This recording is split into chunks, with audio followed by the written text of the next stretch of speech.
Jazz Fun at Jazzahead 2025. And with me here is Matti Klein. Welcome. Thank you, Zara. I'm excited to be here. Wherever you are, there's groove and there's soul. So you have this soul trio. Matti, can you tell us about it? Yes, that's indeed a soulful connection of three like-minded musicians. It's me on Rhodes bass, Fender Rhodes bass piano. It's a custom-made bass keyboard, and a Wurlitzer electric piano. And then there's Seidel. I'm sharing stage with him for more than 15 years. We go way back with Mo Blow, the band we were playing in before. He's a fantastic groovy drummer. And then there's Lars Dieterich. He's an incredible bass, clarinet, and tenor saxophone player. And this is the lineup we are working with since 8 years now, and trying to develop a new language and a new fresh prospect of groove jazz. With our contemporary touch. Where are you based? Everybody's based in Berlin, and this is where we travel the world from. Yeah. Now, you seem to have a certain loving relationship with your instruments, who you give certain nicknames to also. What is it about the Rhodes and the Wurlitzer that you love about? Well, first of all, it's the timeless and warm sound that convinces me so much more than like any digital fake or whatever trying to do this. So and then it's a love and hate relationship, because it's very expensive to maintain these instruments in a good shape, because like spare parts are super expensive, and also the whole thing with taking care, tuning the instruments constantly. It's basically, it's like you have a child and you have to take care of your child, because you will need it next week on tour again, on the stages, recording and stuff. So, but a lot of creative ideas are evolving out of the sound of these instruments. Yeah. This child seems to be healthy and growing and just blossoming. You have been playing last night, and you invited a long-term friend and mate in music. Who is that? Yes, last night we had the honor to play an open-air concert here outside the festival area at Jazzport, and we were collaborating with a fantastic German singer, Max Mutzke. And it's a musical venture that we are now doing for almost 3 years, actually. And I met Max at Schloss Elmau, and we instantly clicked musically and personally, and since then basically we are trying to develop this collaboration between him and the sound of my soul trio. And I think it's very important that it's a mix of colors, his songs, his compositions, mixed with my arrangements for the soul trio and the special sound we deliver. Whenever you get the chance, I think it's really worth checking it out, because it's a hell of a show.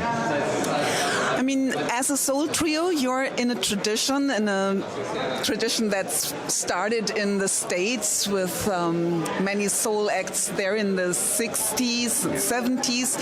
Who is your inspiration, or who has been your inspiration? Well, honestly, I have to say that I took all the inspiration from, like, of course, like also groovy stuff from the 70s, like Herbie Hancock, Headhunters, but like guys like Ramsey Lewis, for example. I think it's a very good example for taking jazz music to an area where like where everybody can access. This is very important to me and my music, my compositions. That I think it should be music that people that are not related with jazz, that are not educated jazz listeners, that they can attach to the music and can instantly feel the groove, and through the groove you open the heart and the mind to access a music that they would have never dreamed of listening to. And also another aspect is strong melodies, because I think this is a factor that it gets a bit lost in today's musical development, and I really fight for strong melodies, because I think it's what what makes instrumental music catchy and what makes the listener really connect in the end, you know, because it will stay with you after the concert. You will take it home with you. That's my goal, you know. You mentioned before that you have worked together with this legendary band Moblo. Yeah. Legendary. Well, that's a big word. But yes, we've been around for 10 years and it has been a hell of a journey, you know. We played like, I think, something like 400 concerts all over the world, you know. It was an amazing experience. We made 3 albums on ACT, you know, and 4 albums in total, and it was a wonderful journey. And but it was time to open a new chapter, and we went out with a bang, you know. Fantastic concert in Berlin, like everybody came, even people from Sweden, and it was wonderful to give an end to this with a big bang, and then open a new door, and that's where we go with the Soul Trio now. Yes. You also collaborated with Nils Landgren at that point. How much is it for you an inspiration to meet other people who kind of producers, and how much is that something that you keep going? Well, back then when we worked with Moblo, with Nils Landgren was our producer, and that was an amazing experience because you have so much knowledge and passion for the good music, and also the personal experience to just be for several days in the studio with Nils, and he played with us, you know, and that was really important for the development of the band in that point. Because it always helps you have somebody in the room that is basically telling you when it's good. Because that's the hardest part in the studio, is to know when you found the thing, you know? And sometimes it's like you go over the certain point and you try to search for stuff that you already found.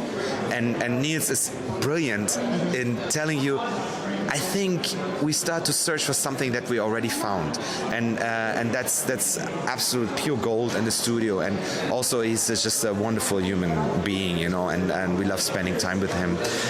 But now actually the new development with my Soul Trio is going in a different direction. The new album that we will release on the 26th of September, it's a completely self-produced, completely self-recorded in my own studio, an album that will be new in that sense, that I have never produced like this before. It's a first for me, and it's a big challenge to record alone. Really, it's something that I didn't expect to be so hard, you know. But I'm growing on that, and I really appreciate the journey at the moment.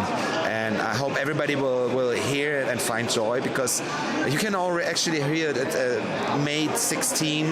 The first single will be out, New Frontiers, the song, and then and May 30 is the second single. So we are releasing several singles leading to the album on September 26th.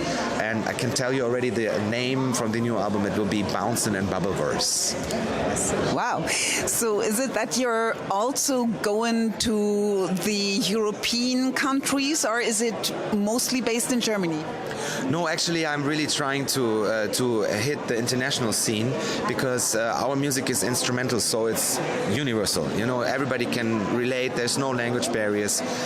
It's just between us and the listener, no matter where he's from. So that's why also we are having a tour in UK, and in the fall we will go to play like 5 or 6 concerts in the UK. We will play in London, Pizza Express, for example, or Nottingham, Northampton, Manchester. So we're excited to build up a following outside of Germany. And last year basically was very international for us. We played 65 shows in 10 countries around the world. So it's getting more and more international. So I'm happy about that development, actually. I try to expand more on this. Yeah. Matti Klein, thank you very much for joining us. Thank you. Thank you for having me, and hope to see you again next year, maybe. Who knows? Thanks. Bye-bye.